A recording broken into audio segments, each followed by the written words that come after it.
Awesome. Welcome, welcome, welcome, Dr. Geryll G. Love Robinson to the Mother Tree Network podcast. How are you? I'm doing beautiful. Thank you for having me, Aminata. I'm so happy to be here. You are doing beautiful and you are looking good. Thank you.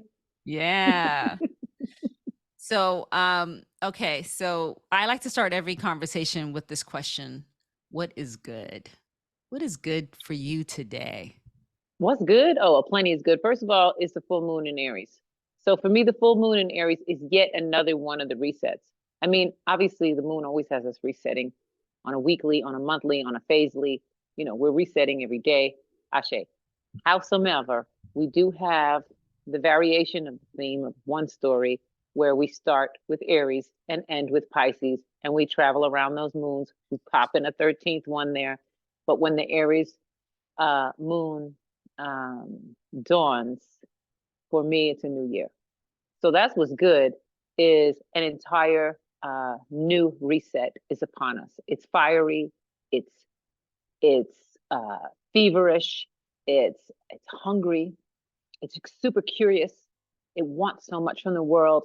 It's really here, kind of like impulsive. So it has that energy of pure curiosity, like a toddler. It just wants to check things out.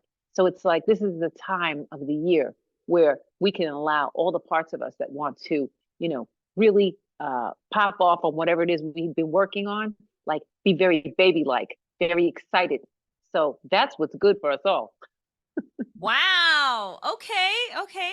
So you feel like the Aries new full moon is like the beginning of a new year. Hmm. Wow. Absolutely. Hmm. Huh. On a calendar, yeah, it's a Yes. beginning it's a beginning of a whole new moon cycle, a whole Oh, new journey of 13 moons. We pop those little blue moons in there. That 13th one, how they work the calendar is always a little off, but the bottom line is, yep. okay. All right. Okay. Well, let's go there because I was talking to a friend this morning about interviewing you and I was so excited. And I said, in your bio, I think your first line is, Dr. Gerald G. Love Robinson is intergalactic royalty. Ashe. Ashe. So I was like, well, we have to go right there. If that's the first thing, tell us about that. What does that mean for you? Well, I was told at a very young age that I was walking the bodhisattva path, and that was before I really could even comprehend what that was. So, for me, taking the journey into this reality of this 3D Kaipacha reality, living on this dimension, on this planet, etc. Having the pleasure of spending a lot of that time with you, Aminata, getting to co-create with you, and the rest of my beautiful family and community. Um, I understand where I'm sitting in various locations. And so across dimensions, there's an understanding that I really chose to come down to be present here, but didn't really need to. This isn't actually a necessary incarnation for me. So I've achieved the work I needed to achieve on my incarnations, but I don't have an attachment to the outcome.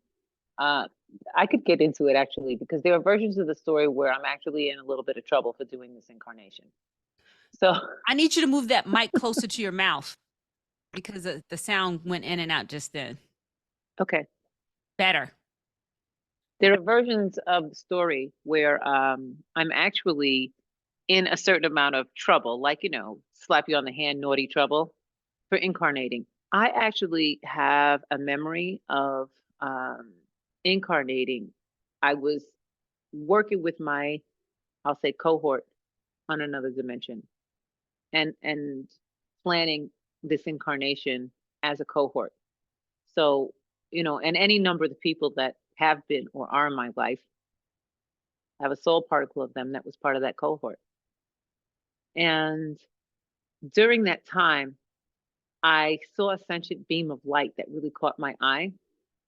And I ran and jumped and leapt. It's like I left without the group. I good conversation for the Aries moon. I had an Aries impulse and I grabbed that sentient beam of light and took it down. Landed in Coney Island Hospital, Brooklyn. Whoa. That's where I landed. That's where A I came out. Coney Island hospital in Brooklyn. Yeah, Okay. All right. All right. All right. yeah. So let's take it from here. So here you are. You know, you know, of course, Sun Ra, right? And I Okay, yeah. remember, may he rest in peace or wherever he is, be in Right. power. But I remember when I was exploring that kind of music, that kind of I don't know, you call it experimental jazz, you can call it cosmic. I remember that he was born in Birmingham or something like that in Alabama, and that his family was like, because he was talking about, space is the place and all this stuff. And I feel like many people, including me, was like, Sun Ra has kind of lost his mind in a way. It's like he's from Alabama. Why is he talking about Saturn and stuff? You know what I mean? Um, but as I have uh gotten older, gotten like expanded, I'm like, oh wow. So I've gone back to listen to Sun Ra, to his music, and think about multi dimensions. And you have definitely been part of my journey about expanding uh, you know, who I am as a multidimensional person or being. So I guess my question would be, have you always experienced yourself as, multidimensional, or is this something that you woke up to? I would say both. One thing, my paternal line is also from Alabama. So my father's from Alabama. So I just want to make that Sun Rock connect. My sister, White Eagle woman, fellow soul shifter, Barbara, still lives in Alabama, um, as does my nephew, and brother in love with her. So the Alabama roots are still there. We still have family in Alabama. So I just want to say, who knows what sentient beam of light hit Alabama at some point. I'm putting that out there since you brought up Sun Ra. Anyways, I have it known because the colonialism of our incarnation was pretty intense. So, I was brought into a Christian upbringing at a young age. I was baptized, and I was baptized and run through Catholicism. So the cool thing about Catholicism is it's really well syncretized with, let's say, the Orisha. It's well syncretized with a number of Mayan, Aztec, and other indigenous practices because of the saints.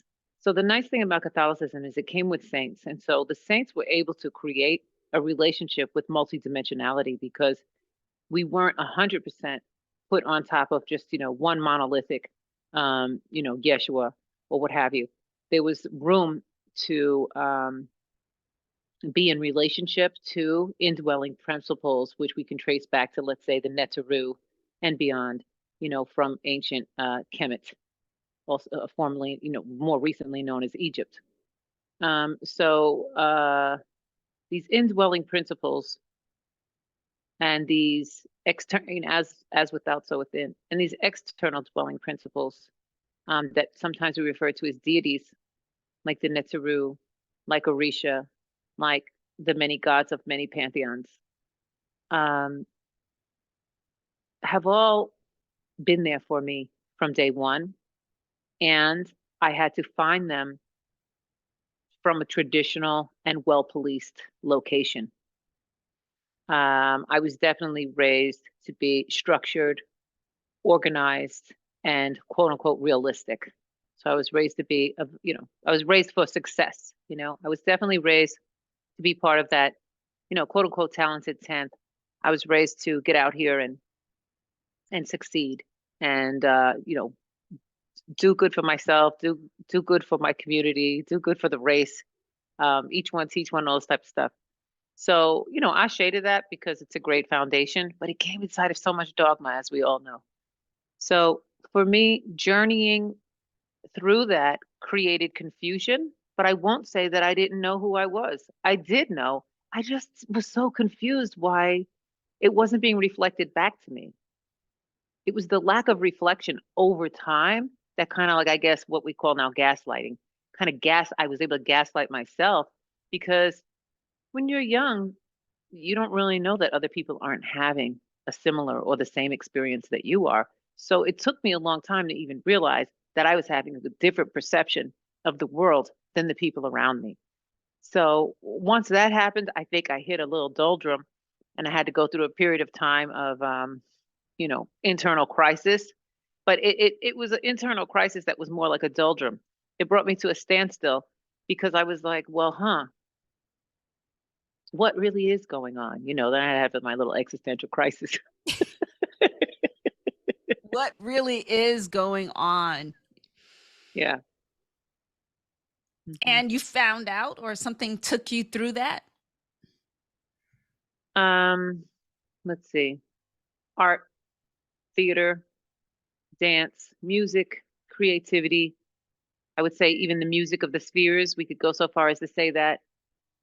Um, that's what took me through. Mm. Um, I definitely found my way. And it was a theater professor who told me that I was a reincarnated uh Bodhi, uh Kendall, professor of mine at Smith. So a lot happened for me at college. A lot happened for me there. I was just granted the right people to take care of me. I'll say that, I was a child. I was granted the right people to take care of me and to guide me. And they were able to see me and then give me a massive amount of space to do what I needed to do. My teachers in high school also gave me a massive amount of space. I had the good fortune of going to an experimental high school at the time in Brooklyn called John Dewey High School. And so it was an experimental high school in the public school system. And they really gave us kids the freedom that I needed. So there was a lot of room for me to make art there. So I became a dancer.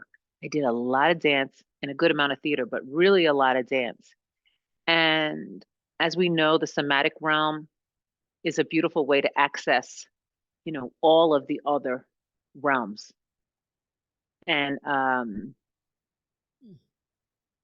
it was John Goring and Miss Grant, just like in fame. Ha ha! We were so happy. Patricia Grant, I'm pretty sure her name was. They were the teachers, and they were really beautiful and professional dancers. So I worked with them in something called dance ensemble. And by the time like my late junior year through my senior year, I spent most of my time dancing. I went to the kind of high school that actually let you like shift into where you could do art all the time. So I was able to dance like many, many hours a day. And that I would say is probably the thing that started to break me apart. It was my first really big initiation was dance. And then when I went into theater in college, it continued to be an initiation. And I was initiated by storytelling, by some of the most ancient roots of ritual, dance and storytelling, masking. These are the direct roots to intergalactic communication. You and I have talked before about, our elder family members, the Dogon, and the masking and dancing that happens annually with the rise of the Sirius dog star, and the star system, Sirius star system connection that the Dogon has that goes back so far that they were able to make these astronomical, detailed astronomical notations about the Sirius star system long before human beings had created telescopes strong enough to look at it. But once we did, we were able to confirm that what they recorded was in fact true. So, how have the Dogon been connecting ritualistically to the star, to the Nomo, and to the star entities from the Sirius star system through masking, through ritual, and through dance? So, really, the roots of theater, right? The roots of Yes. art, the roots of performance. For me, that's what it did. That's what did it. It immediately brought me right there. Wow. I love what you said about that. It makes me think about, being a theater kid when I was in high school, and it makes me think about a choreographer, theater director I met when I was in LA at Cal State LA. And he said to us And I still remember it. And this is like 40 years later. He said, make sure you walk on some grass, on some actual earth every day. I should. Yes. And I remember because when you live in urban environments, it's very easy to not do that. And whenever he got us together for rehearsal and definitely for performance, he spent a lot of time grounding us, helping us to ground. And at that time, I didn't even have that language. Do you Mm, remember that? Do you remember that teacher's name? no, Yeah, they no. come and go, especially when we're kids. Yes. And he was I was in one production with him. So he wasn't like my teacher, in my Yeah. undergraduate years or something like that. I was in one production at Cal State LA. Um, but yes, he did his work because he taught me that. And that's something I kept coming back to. Mm. Yeah, What Andrea Hairston, who was my playwriting professor, she's the person who introduced me to the Orisha and to drumming, like drumming with the frequency, letting the Orisha speak, drumming the tones of spirit, of nature. So it's amazing, the arts is really always the focus for me. No matter what, I always consider myself to be an artist. You said before we came on, like, wow, I'll never, I never know what to expect from you next. I expect anything because I'm an artist. mm, What constantly doesn't fall creating. under the scope of an artist? Exactly, a constant creator. What doesn't fall under the scope of an artist? Everything Mm. does. So, so you talked a lot. You said you dropped a whole bunch there. So I'm gonna kind of go back into what you said as we were talking about getting out of waking up from the doldrums, Hmm. and and for you the arts were a pathway, drumming, dance, theater, and you're also a naturopath. Yeah, I'm a napropath. Yeah, tell me about napropath as opposed to naturopath. I didn't know that. There is a distinction. Yeah. A napropath is, Dr. Oakley Smith was the founder of naprapathy. So this was a person who actually was co-creating with Dee Dee Palmer and why am I not thinking of his name? Still, Dr. Still, who created osteopathy. So in the late 1800s, people started to really look at the spine and to look at the nerve roots and to really understand the spine, what the spine is, which is, of course, the keyboard, the control, the central nervous system and the peripheral nervous system, looking at the brain and the spine as like, wow, the control center for the entire being. So all three of those doctors interfaced with each other and worked together, and they all created their own medicine. Chiropractic, osteopathic, and naprapathy were all birthed at about the same time. Oakley Smith was definitely sort of like the I guess the wildest genius of them all. So of course no one's ever heard of a napropath because he kept it underground. And there have been napropaths out here. The first school of naprapathy opened, I think, 1901 in Chicago. There are schools of naprapathy in Oslo. So the people will come internationally and study there at the Chicago National College of Naprapathy, which is now, I think they changed the name a little bit, but whatever. They would come. So people have opened schools of naprapathy in Northern Europe. I think there's 3 schools there that were opened by someone who attended school in Chicago. And we have a school now in New Mexico as well. And it looks like we're probably getting a school in Arizona. And it is just this very beautiful treatment of the spine. If you can get a napropath to work on you, you'll appreciate it. And it's looking at um, it's more looking at the soft tissue and how the soft tissue is holding tension or not holding tension around the nerve root. So rather than going for the subluxation, which is just moving the bone into place, which is another way to address any type of nerve impingement, it's looking at the 16 ligaments, which includes the disc that connect each vertebrae to the one above and below it. So there's a little dance that you do with your hands and with your breath and with your body to play with each vertebrae of the spine. when you're working as a naturopath. It's a beautiful connective tissue journey, and also nutrition. We deal with dealing with diet, nutrition, um, and your lifestyle. So yeah, I ended up. I always knew I wanted to be a doctor. Like that was when people said, "What do you want to be when you grow up?" I always said a doctor. And I went and became an artist, a theater artist. My family was mad about it. They were disappointed. You know, like what? A bum?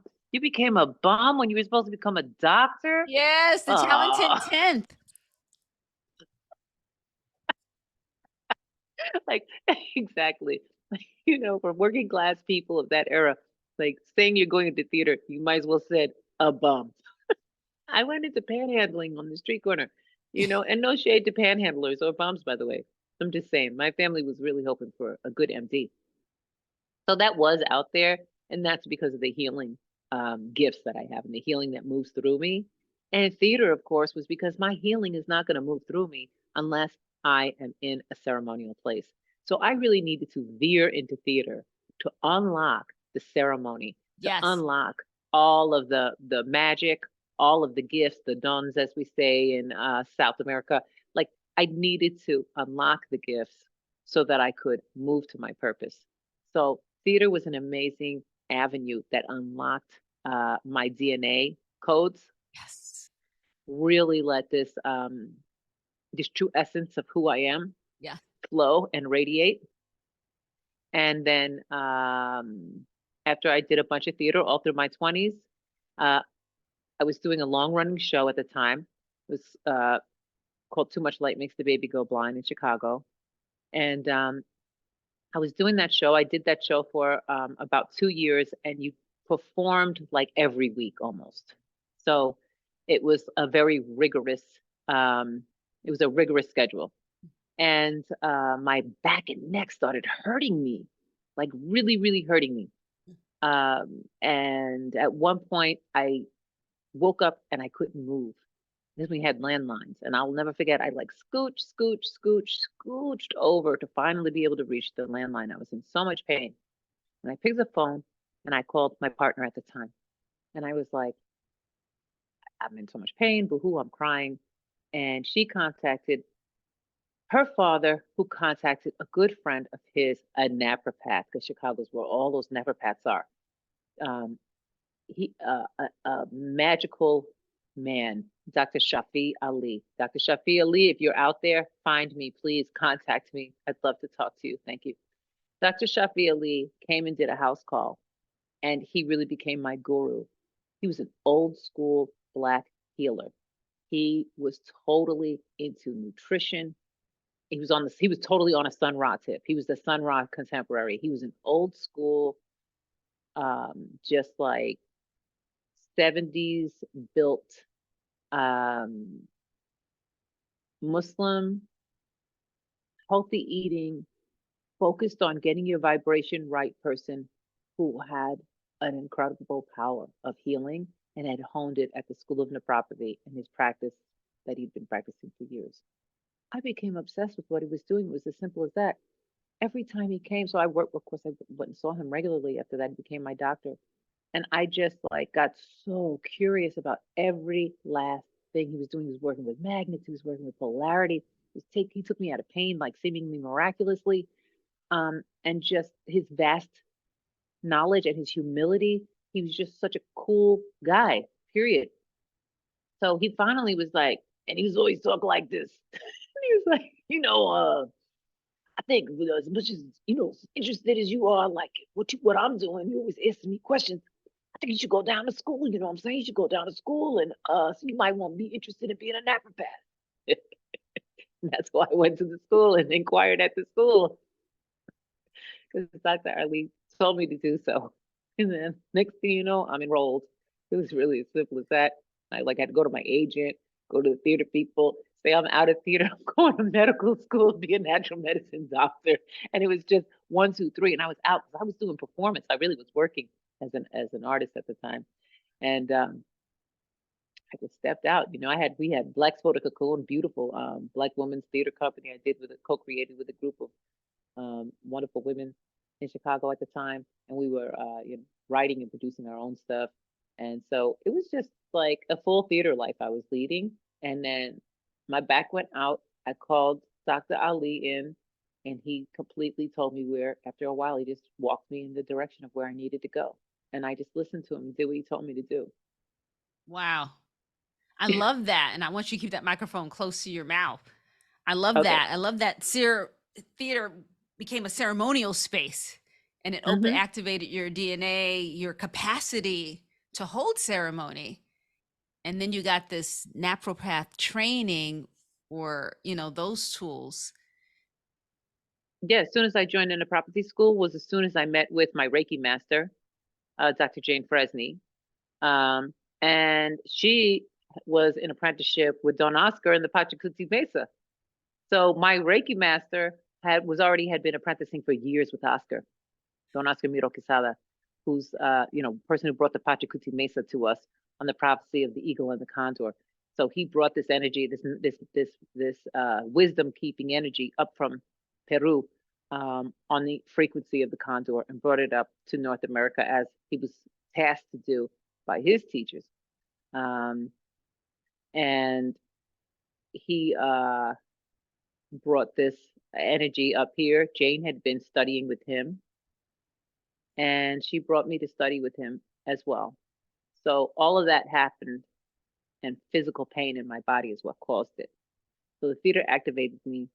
Then I was having these really intense joint issues. And so it's the path of the wounded healer. And that's what brought me to naturopathy. It's what then brought me to the shamanic practices. Okay, great. So you're just leading us through the shamanic practices. Because another thing you say in your bio is that you're a shamana. And Absolutely. yes. And um, I want to, for people who don't know what a shamana is or who, um, there's a lot of shaman conversation out there right now. Like if you go on Instagram or I don't know where people go, but there's just a lot of shamans and shamanic conversation and plant medicine, sacred medicine. There's just a lot of more in the general consciousness now, probably much more so than when you started your path with the Pachacuti Mesa, tradition or pathway. So for you, what is a shamana? And you know, tell us a little bit about this Pachacuti Mesa um, magic carpet that you ride. Yeah. Um, well, we're really just dealing with nature at all times. Everything comes down to nature.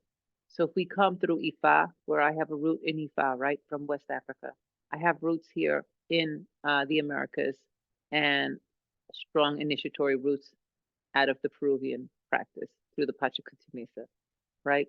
So Ifa, all the Orisha, that's nature. The Pachacuti Mesa, that's a medicine wheel, north, south, east, west.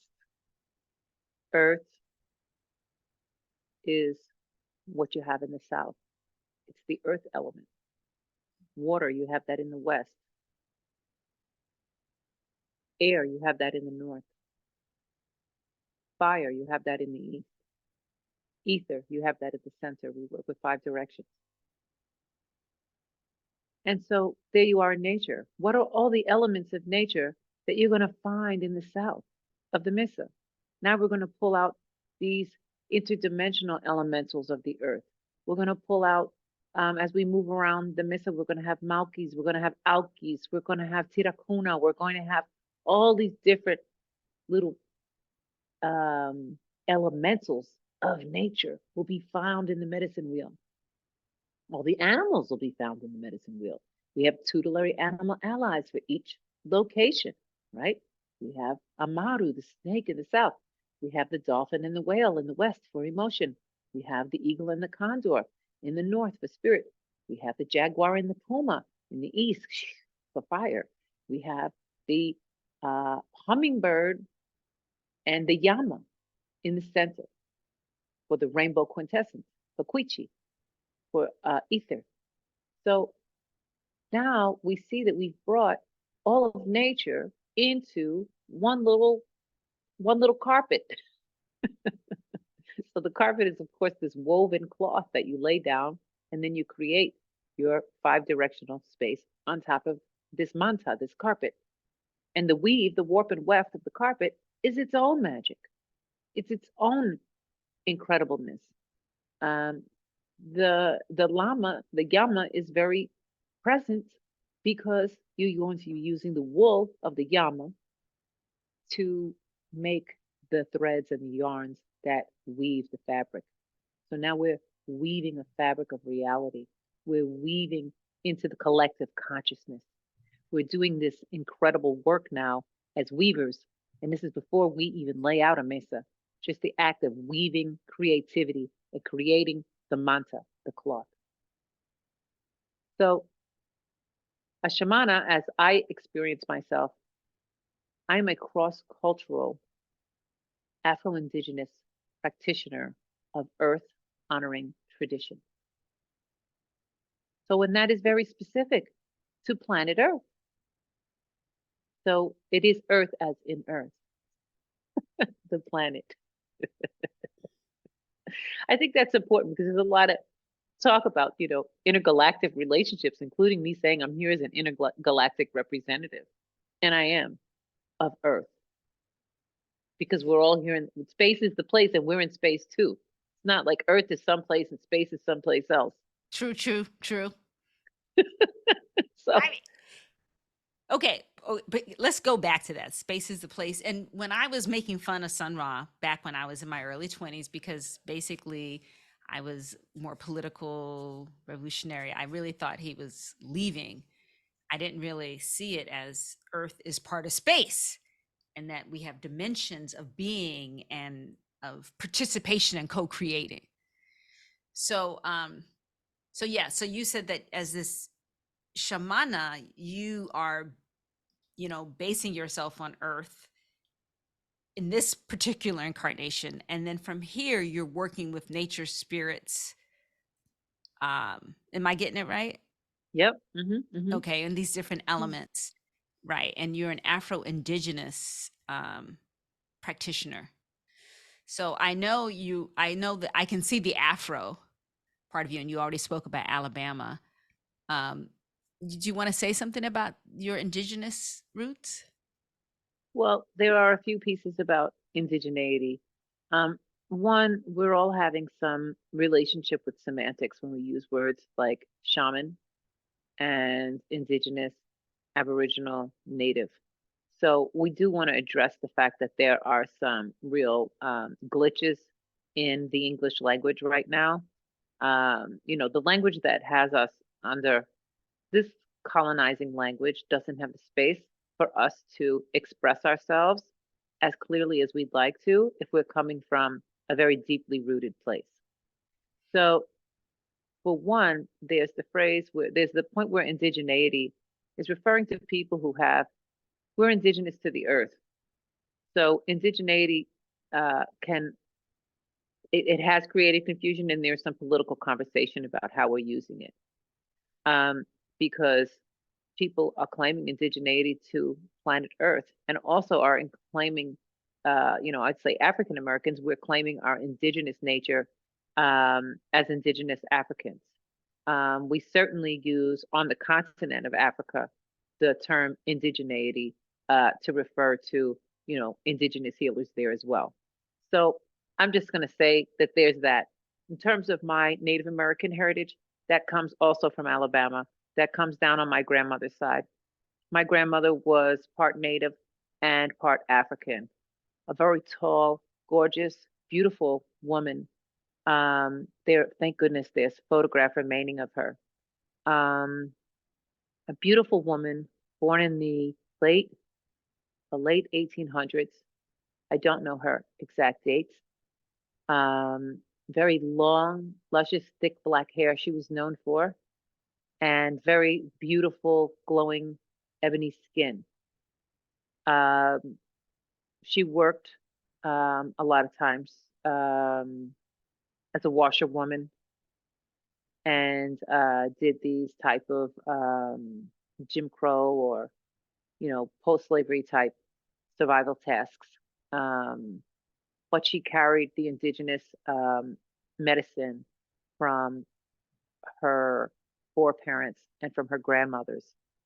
So my father always told a story of how she healed one of his baby sisters from the croup with the fat of a goose, and told the story of how she boiled. The baby was really not able to take in breath, had such a bad case of the croup, and the phlegm was too thick for the baby to be able to take in oxygen. And my father was the eldest.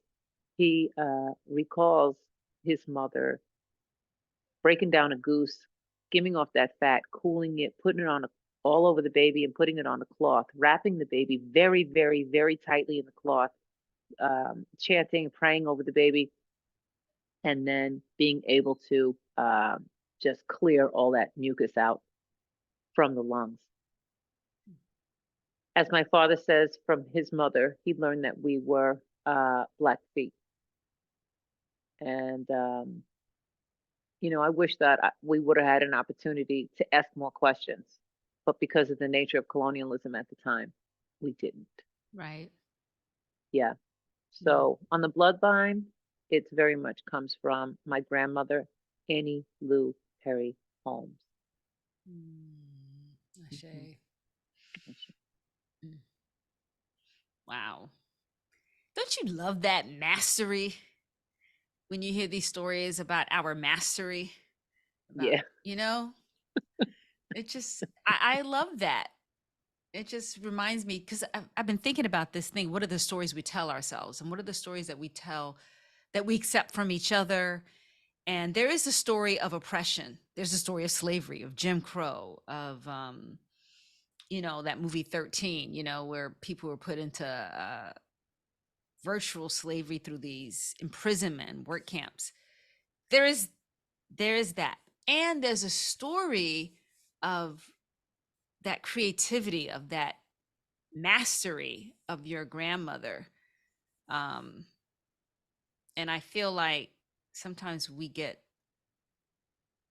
so fixated on the oppression that we forget the how so many people, what's that word I'm looking for? Ugh, they worked that, they reworked it. yeah, yeah, including working roots, Working you know. roots. It's a very Afro-Indigenous thing to do, working boots. People carried all this medicinal information with them, Mm, and it channeled through people. That healing line is strong. That comes down through my grandmother for sure. I mean, it's strong on all sides. It comes from within and without, and it comes from all kind of dimensions. But to really see that indigenous frequency, her ability to work in the plants, was something that he mentioned as well. So she had inherited all this information, but we know all these different ancestors from Africa, and from Native America, um, carried so much wisdom with them and really thrived with a lot of mastery.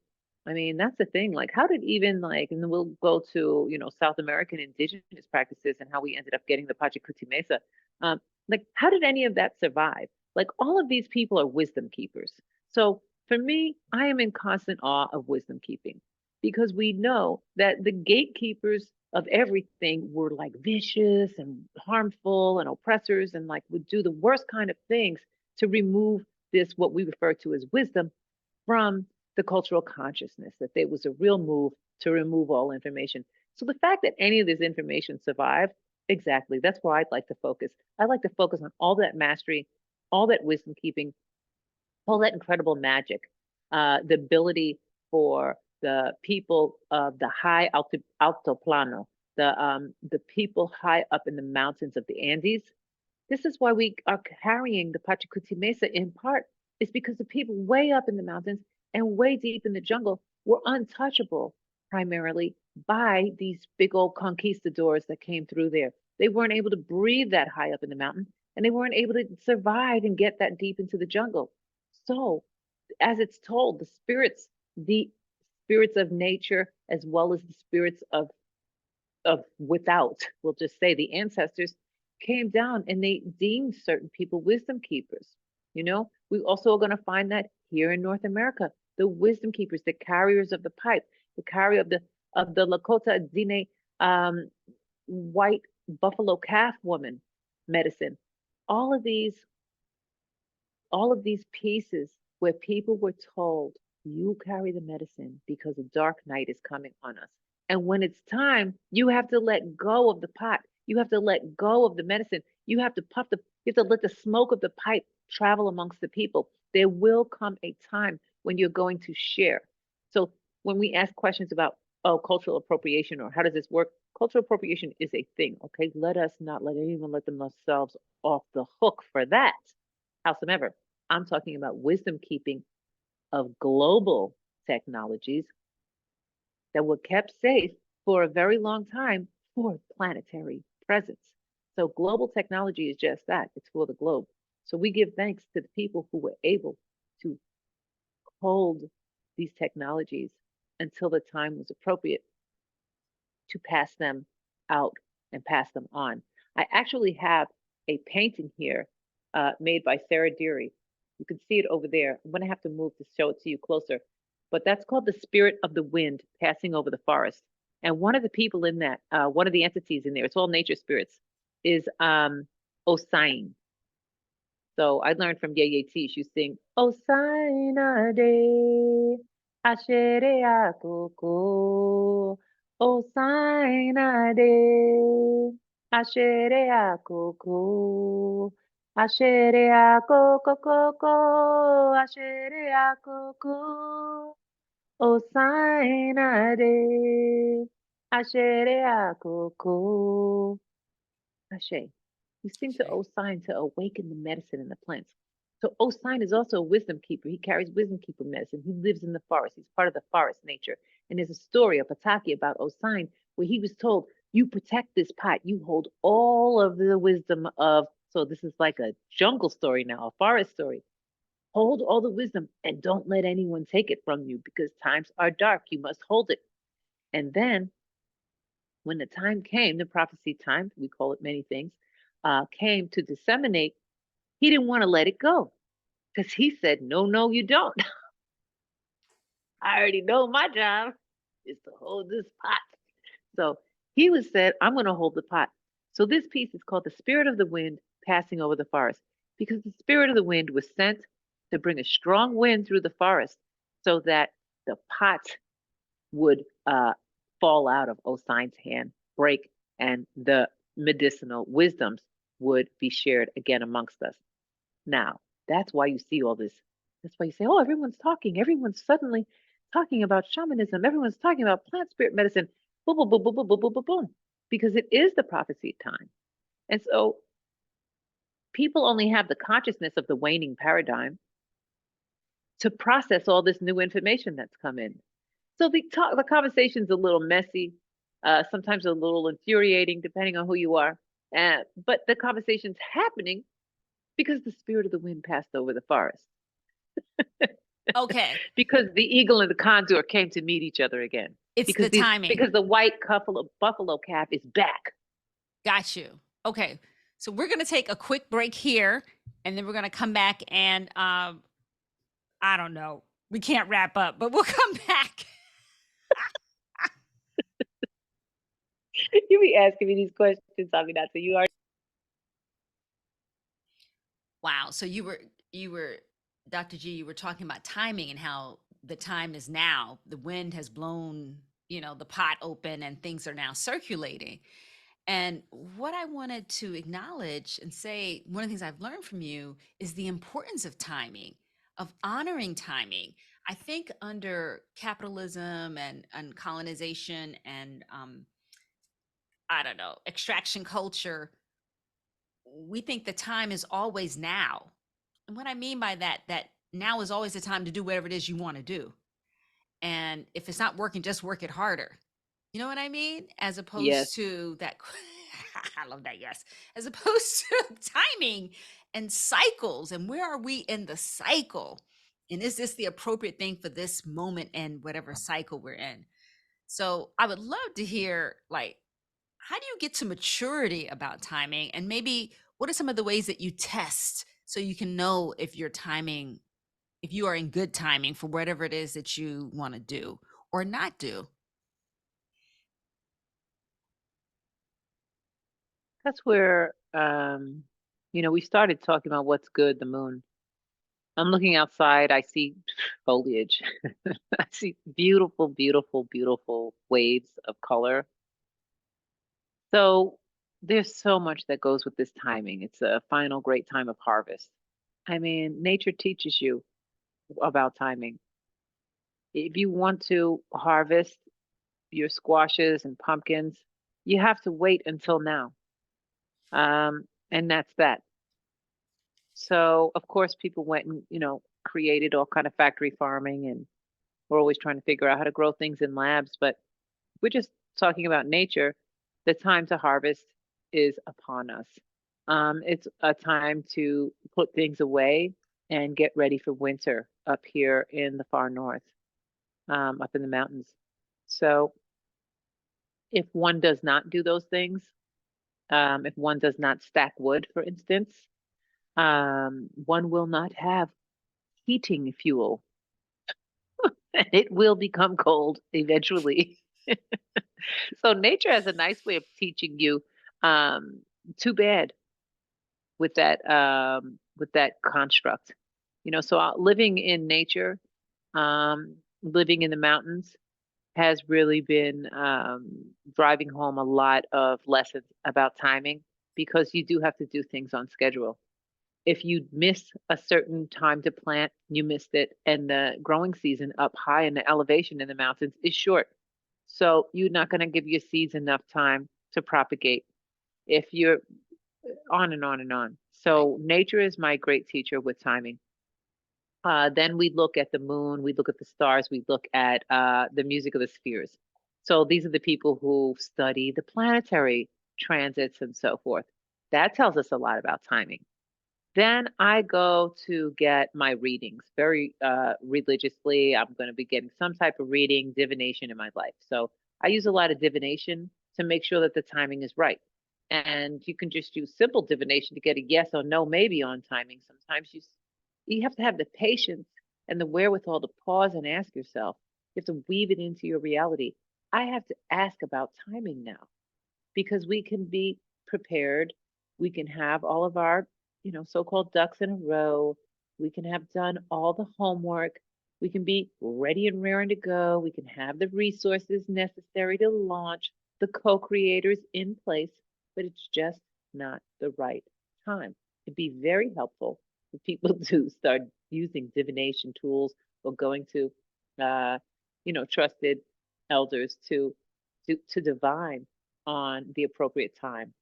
Something that's happened in the last, 20 years is people become aware, for instance, of retrogrades. So now people are like, oh, let me not launch a major project during a Mercury retrograde. But that's new too. It's really only recent that I would say, the tipping point happened to where a significant number of people understand about the influence of Mercury retrograde. It's a better time for creativity.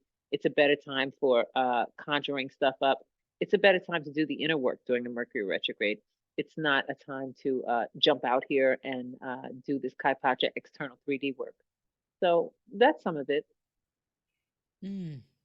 I love that. And one of the things that's come for me, because you said you look to nature, and one of the things that I'm 57, but I admit just recently, really, I really got was that instead of looking at my life as like a line or like a race, um, it's really circular.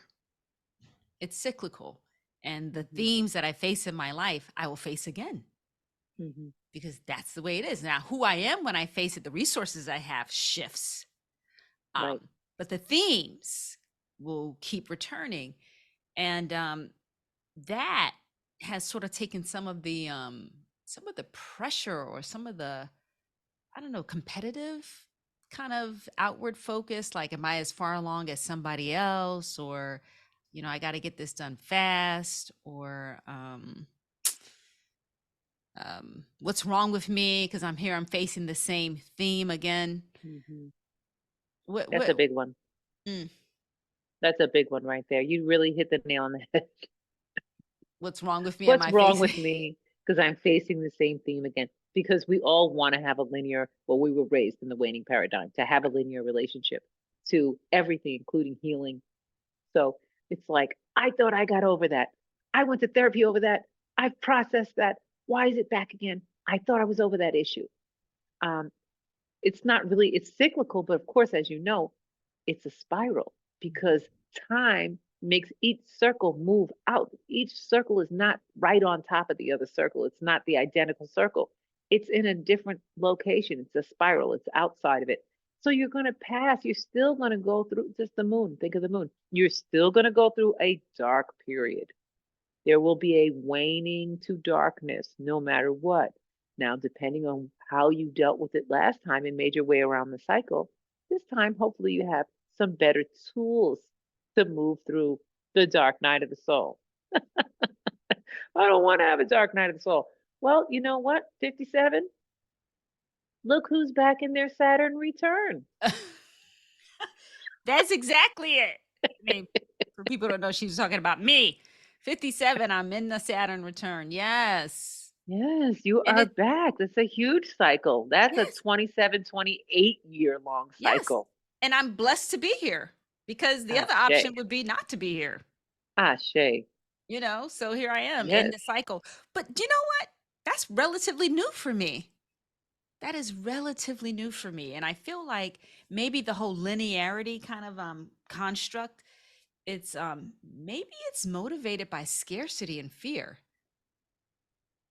You know what I mean? Hmm. Maybe it's not just a paradigm. Maybe it's actually, you know, it's a paradigm with the root of making people constrict or Yeah. grasp or something.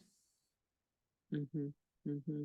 Well, you're in a beautiful place to be doing this investigation because, you know, 56, you'd have to look at your chart to see when Saturn came back to the same place it was when you were born. But somewhere in the past year, somewhere between 56 and now, you're hitting your Saturn return. So you're in there. Oh yeah.